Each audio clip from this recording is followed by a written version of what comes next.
Dan insya Allah siang ini semoga Allah berkahi kita akan masuk ke beberapa hadis yang tersisa. Yaitu hadis urutan kedua dalam pasal ini dan urutan dari awal kita belajar 327. Di sebelahnya kalau yang pegang buku tertulis sahih. Seperti biasa berarti ini sudah ditelusuri hadisnya oleh Syekh Albani rahimahullah. Bunyinya dari Abu Hurairah radhiyallahu anhu dari Nabi SAW beliau bersabda, Ma tawattana rajulul masajid lis-salati wal-dhikri illa tabashbashallahu ta'ala ilaihi kama yatabashbashu ahlul ghaibi bighaibihim idza qadima alaihim. Ini keutamaan luar biasa bagi orang yang selalu tertambat hatinya dengan masjid. Pokoknya dia gelisah. Ya, sebelum azan jauh dia sudah bersiap-siap, sudah berwudu, tidak mau ketinggalan sholat qabliyah, doa antara azan iqamah, takbiratul ihram imam. Selalu dia merasa itu adalah hal yang terpenting dalam hidupnya. Ya. Terjemahannya, tidaklah seseorang, kata Nabi SAW, senantiasa mendatangi masjid untuk sholat dan berzikir. Sibuk dengan masjid itu. Melainkan pasti Allah Ta'ala, terjemahnya sini, berbinar-binar. Ada footnote nomor 356, asalnya adalah kebahagiaan seseorang disebabkan kehadiran temannya. Lemah lembut dalam meminta dan menghadap. Maksudnya di sini, itu kalau kepada manusia. Kalau Allah Subhanahu Wa Ta'ala berbinar-binar bahagia dengan hambanya, yaitu yang dimaksud kata as-sindi, yaitu menyambutnya dengan kebaikan, mendekatkan dan memuliakannya. Ya. Saya ulangi, tidaklah seseorang senantiasa mendatangi masjid untuk sholat dan berzikir, melainkan Allah pasti Ta'ala akan berbinar-binar atau gembira. Karenanya seperti keluarga dari seseorang yang pergi lama, berbinar-binar atau sangat gembira manakala orang tersebut hadir kembali di tengah-tengah mereka. Hadis ini diriwayatkan oleh Ibnu Syaibah, Ibnu Majah, Ibnu Khuzaimah, Ibnu Hibban dan semua mengatakan sahih dan juga Al-Hakim mengatakan sahih berdasarkan syarat Asy-Syaikhain atau Bukhari Muslim. Dalam riwayat Ibnu Khuzaimah berbunyi, "Ma min rajulin kana tawattana al-masajid fashagalahu amrun aw illatun thumma 'ada ila ma kan illa yatabashbashu Allahu ilaihi kama yatabashbashu ahlul ghaibi bighaibihim idza qadim." Tidaklah seseorang yang biasa mendatangi masjid untuk sholat 5 waktu, lalu dia disibukkan oleh suatu perkara atau suatu penyakit, kemudian dia kembali seperti semula setelah selesai urusannya semua, dia kembali lagi sibuk dengan masjid, melainkan pasti Allah berbinar-binar atau gembira karenanya seperti keluarga dari seseorang yang pernah lama, pergi lama, berbinar-binar ketika orang itu hadir kembali di tengah-tengah mereka. Jadi dua riwayat ini dimasukkan oleh Al-Mundhiri dalam satu urutan nomor hadis yaitu 327. Seperti biasa teman-teman kita coba akan bedah dan mengambil mutiara daripada hadis. Potongan pertama adalah sabda Nabi SAW, "Ma tawattana rajulul masajid lis-salati wal-dzikir." Tidaklah seseorang laki-laki yang selalu atau senantiasa mendatangi masjid, sibuk. Untuk apa? Disebutkan dua di sini. Lis-salati waz-zikir. Untuk sholat dan zikir. Dan kita tahu tentu sholat selalu partner sama zikir. Ada zikir habis sholat. Ya. Maksud dalamnya zikir adalah menuntut ilmu. Datang membaca Al-Quran. Berdoa. Ini adalah, potongan ini menjelaskan tentang keutamaan orang yang sibuk dengan masjid. Kadang-kadang syaitan, saudaraku seiman, memperkecil perkara-perkara yang besar seperti ini di sisi Allah Subhanahu Wa Ta'ala dengan mengatakan, apa sih sholat di masjid? Ya. Kenapa kau selalu sibuk dengan masjid? Gak apa-apalah masbuk 1 rakaat, gak apa-apalah telat, gak apa-apa begini. Oh di sana iqamahnya lama, sehingga anda selalu lalai dengan ini. Atau kadang-kadang syaitan mengatakan, apa memang hidup cuma begini? Hanya azan ke masjid, pulang lagi ke masjid, itu saja. Jadi seakan-akan nanti kita menganggap akan ada perkara yang lebih penting daripada ini. Tidak, demi Allah saudaraku. Sesuatu yang terpenting, program utama, terutama bagi laki-laki di sini, adalah anda dari rumah ke masjid, dari kantor ke masjid, itu program utama. Semuanya urusan dunia ini anda tinggalkan. Mau meeting, mau ada apa saja kegiatan, tinggalkan semua. Bahkan sering saya ucapkan atau sampaikan berhubungan dengan masalah adzan. Adzan itu sebenarnya pada saat muadzin mengatakan hayya 'alas shalah, ayo salat. Hayya 'alal falah, ayo menuju kepada kemenangan. Itu sebenarnya Allah Subhanahu wa taala yang memanggil kita. Karena Allah mensyariatkan kalimat azan. Azan itu panggilan. Dan semua muadzin, mau orang bule, mau orang Arab, mau orang Melayu, mau orang hitam dari Afrika, sama komandannya. Allah subhanahu wa ta'ala yang memanggil. Dan memastikan dalam partner kalimat azan ini, as-salah, ayat salat, dan al-falah, kemenangan. Ya. Kemenangan ini adalah keberuntungan. Allah subhanahu wa ta'ala akan mudahkan urusannya. Nanti akan kita dengarkan bagaimana Allah subhanahu wa ta'ala memuliakan dia, sebagaimana tadi sudah dibaca di dalam footnote-nya ya, bahwasanya dipastikan Allah akan memuliakan orang-orang yang sibukkan dirinya dengan masjid. Sibuk. Pokoknya waktu sholat adalah hal yang terpenting. Ya, dan saya sangat bersyukur kepada Allah SWT di saat sekarang kita sudah banyak aplikasi ya, yang kita bisa ikutin jadwal sholat ya. Bahkan alhamdulillah Allah sudah mudahkan kami membuat ada aplikasi ya, berhubungan dengan masalah itu. Insya Allah juga sudah diangkat oleh teman-teman di medsos ya. Itu insya Allah juga ada aplikasi azan seperti ini, ada Al-Quran ya, mirip dengan Muslim Pro dan yang sejenisnya. Dan alhamdulillah itu sangat bagus. Apapun aplikasinya intinya itu sangat menarik. Karena di waktu azan Anda diingatkan. Anda bisa memilih nada tertentu yang mengingatkan Anda. Dan umumnya orang menggunakan biasa nada azan kan seperti itu. Tapi jelas teman-teman sekalian, terlepas daripada ini harus dijadikan sebagai program utama. Karena keutamanya luar biasa. Ya. Dan ingat di sini ada pembatasan masalah sholat dan zikir. Ya. Dalam arti kata, kalau orang datang ke masjid, misal tujuannya hanya untuk nongkrong-nongkrong, ya, dia cuma kumpul-kumpul, bahkan banyak orang begitu jadikan sebagai halaman masjid, sebagai tempat untuk nongkrong, untuk foto-foto. Yang uniknya pada saat azan mereka nggak sholat. Apalagi kalau masjid itu dijadikan sebagai tempat piknik atau rekreasi ya, mungkin karena bangunannya bagus dan segala macam gitu. Nah ini disayangkan sekali. Bukannya mereka malah masuk ke masjid menjadi tamu Allah subhanahu wa ta'ala, justru mereka hanya sekedar kagum dengan arsitekturnya. Ini sayang. Ya. Bahkan ulama sudah mengeluarkan fatwa bolehnya seseorang walaupun sudah sholat, kemudian tiba di satu lokasi masjid lalu dia dengar iqamah, dan dia memang lagi bukan hanya sekedar melewatinya, memang dia betul-betul lagi mampir di situ, maka dia ikut sholat lagi, dan itu menjadi sunnah bagi dia. Dan itu menjadi sunnah bagi dia agar dia tidak kehilangan sholat atau keutamaan sholat itu sendiri.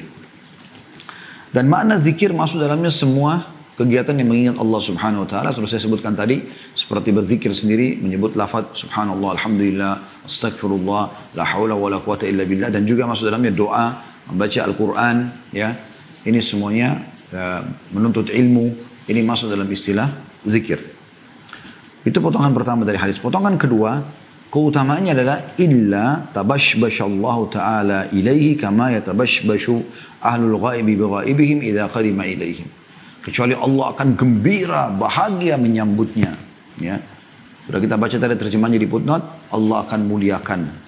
Ya. Bisa maksudnya juga Allah akan berikan penuhkan semua kebutuhannya. Gimana sih sekarang?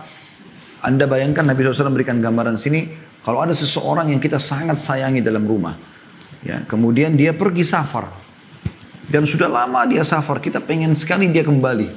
Mungkin seorang ibu atau ayah kepada anaknya yang keluar negeri, sekolah, atau misalnya istri pada suaminya, ya, atau mungkin sebaliknya anak kepada orang tuanya yang safar misalnya, ya mereka sangat rindu ingin sekali kembali. Maka bagaimana gembiranya mereka pada saat orang yang dirindukan itu datang ke rumah, rumah akan diwangikan, disambut dengan ceria, ya. Mereka berbahagia ingin mendengarkan suaranya dan segala macam hal cerita-ceritanya. Maka di sini digambarkan bagaimana Allah Azza wa Jalla sangat gembira dan bahagia dengan hambanya yang sibuk dengan ini. Karena mendatangi rumah-rumah Allah Subhanahu wa Ta'ala. Mendatangi rumah-rumah Allah Subhanahu wa Ta'ala. Kita sudah jelaskan di pasal sebelumnya ya. Ada juga bahasan tentunya tentang bagaimana Allah Subhanahu wa Ta'ala menganggap orang yang datang ke rumahnya itu sebagai tamunya. Ya. Kalau Anda pegang bukunya, kembali ke hadis nomor 322 ya. Hadis ini berbunyi dengan sanad hasan. Saya ingatkan kembali dari Salman radhiyallahu anhu bahwasanya Nabi SAW bersabda, "Man tawadda fi baiti fa ahsana al-wudu, thumma ata al-masjida fa huwa zairullah wa haqqu 'ala al-mazuri an yukrima az-zair." Barang siapa yang berwudu di rumahnya lalu dia membaguskan wudunya, menyempurnakannya, kemudian dia mendatangi masjid, maka dia adalah orang yang berkunjung kepada Allah, dan yang dikunjungi pasti akan menghormati orang yang mengunjunginya. Ya. Kata ulama adalah Allah subhanahu wa ta'ala akan memberikan yang terbaik karena dia sebagai tamu Allah. Bagaimana perasaan Anda kalau Anda bertamu di rumah salah satu tokoh masyarakat atau orang kaya yang kita yakin dia akan memberikan makanan terbaik, ya, rumahnya nyaman, kita menikmati sofanya saja sudah luar biasa dan segala macam hal. Maka bagaimana kita bahagianya? Begitu juga dengan orang yang sibuk dengan masjid, walaupun itu adalah masjid yang kecil, mungkin sederhana sekali bangunannya, tetap pada saat dia sudah menjadi status masjid, maka semua keutamaan ini Anda akan dapatkan tentunya. Ya, jadi salah satu bisa kita bahasakan juga penyebab rezeki, ya, penyebab kemuliaan rahmat Allah SWT adalah seringnya seseorang terikat hatinya dengan masjid. Kemudian hadis yang riwayat Ibnu Khuzaimah tadi, ini kita ambil manfaat yang ketiga, ya, yaitu ma min rajulin kana tawattana al-masajid, tidak ada seorang yang biasa mendatangi masjid, fasyagalahu amrun aw illatun thumma ada ila ma kan. Ini tambahannya di sini. Lalu dia disibukkan oleh sesuatu perkara atau suatu penyakit, kemudian dia kembali seperti semula, sibuk lagi dengan masjid, ya. Illa yatabashbashu Allahu ilaika ma yatabashbashu ahlul ghaibi bi ghaibihim idza qadim.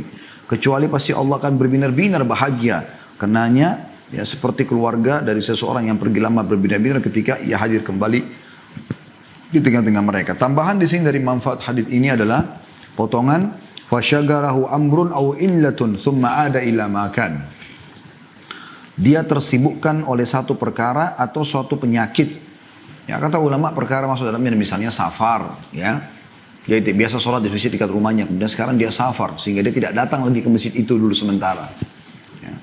Atau misalnya dia tersibukkan dengan hal-hal yang memang masuk dalam udzur syar'i, tertidur misalnya, ya. Lupa.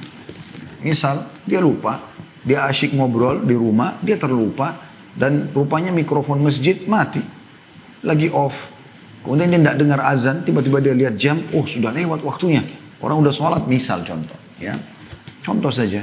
Atau misalnya dia lagi makan azan, dan sunnah Nabi SAW adalah mendahulukan makanan, kau lagi makan, gitu kan. Maka contoh-contoh ini hal-hal yang tersibukkan dia. Tentu seorang mukmin lebih hati-hati dalam masalah ini, ya. Bagaimana saya terus saja merenungi apa yang dilakukan oleh Sa'id bin Musayyib rahimahullah, seorang ulama tabi'in yang diakui oleh muridnya sendiri hanya jadi anak mantunya, yang mengatakan Sa'id bin Musayyib rahimahullah tidak pernah terlihat selama 40 tahun, selama 40 tahun, ya, kecuali antara rumahnya sama masjid, dan 5 waktu sholat tidak pernah ketinggalan takbiratul ihram pertama imam. Jadi kita kadang-kadang, saya coba praktikin 40 hari untuk mengejar supaya selamat dari sifat munafik. Ada saja kadang-kadang hambatannya, subhanallah. Kalaupun kita berhasil 40 hari setelahnya bisa nggak gitu? Karena kan ada hadis Nabi SAW, siapa yang tidak ketinggalan takbiratul ihram pertama imam 40 hari dia akan selamat dari sifat nifaq. Orang munafik, pembohong, khianati amanah, ya, kemudian ingkar janji, ini semua akan hilang. Karena memang dia menjaga 5 waktu sholat selama 40 hari betul-betul. Bagaimana dengan Sa'id bin Musayyib rahimahullah, 40 tahun diakui oleh orang-orang sekitar rumahnya, tidak pernah ketinggalan 5 waktu sholat. 40 tahun itu luar biasa. Bagaimana dia hati-hati sekali menjadikan sebagai program utama hidupnya. Nah, ini yang sedang kita titik beratkan pada pertemuan kita sekarang. Jadi tidak ada lagi negosiasi dalam masalah sholat di masjid. Selesai urusan. Ya, kecuali memang kemarin kayak masa pandemi, memang pemerintah suruh bilang ditutup, itu berbeda. Tapi sekarang sudah dibuka. Ya. Jadi sekarang tidak usah lagi pakai alasan ini zona merah, ini zona kuning atau apalah istilahnya. Masjid sudah dibuka, pemerintah sudah buka. Ya. Tinggal kita bagaimana menjaga, menggunakan, mengikuti untuk sementara peraturan-peraturan seperti jarak saf misalnya, ada masker dan segala macam, itu mungkin, ya. Atau waktu kalaupun hilang pandemi kita sudah terbiasa lagi dengan masjid. Ya, seperti itu, ya. Jadi ini masuk dalamnya.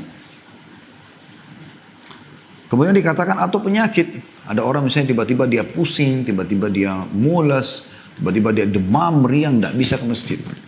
Ya. Dan kita perlu garis bawahi teman-teman sekalian, para sahabat Nabi, walaupun mereka sakit, ya, selama masih bisa ditopang oleh temannya, biasa begitu. Dalam riwayat begitu, ya. Maka mereka minta untuk ditopang. Ya. Jadi kayak misalnya dibantu untuk bisa ke masjid. Kecuali memang darurat sakit, tidak bisa, itu berbeda. Atau ada udzur syar'i ya, tidak memungkinkan. Seperti tadi saya bilang misalnya Anda mules ya, itu juga masuk dalamnya. Karena Nabi SAW melarang kita sholat sementara menahan dua keburukan. Buang air besar dan buang air kecil. Kalau kebelet itu tidak bisa. Itu contoh saja gitu kan. Jadi di sini ini tambahan yang ketiga, berarti kalau memang dengan hikmah Allah Subhanahu wa taala tetap keutamaan dimuliakan oleh Allah, diberikan rezeki, diberikan rahmat akan didapatkan kalau orang yang biasa terikat dengan masjid tapi tiba-tiba dia punya hal yang menyibukkannya dan itu sesuai dengan hukum syar'i tentunya. Ya. Ini manfaat yang bisa diambil dari hadis.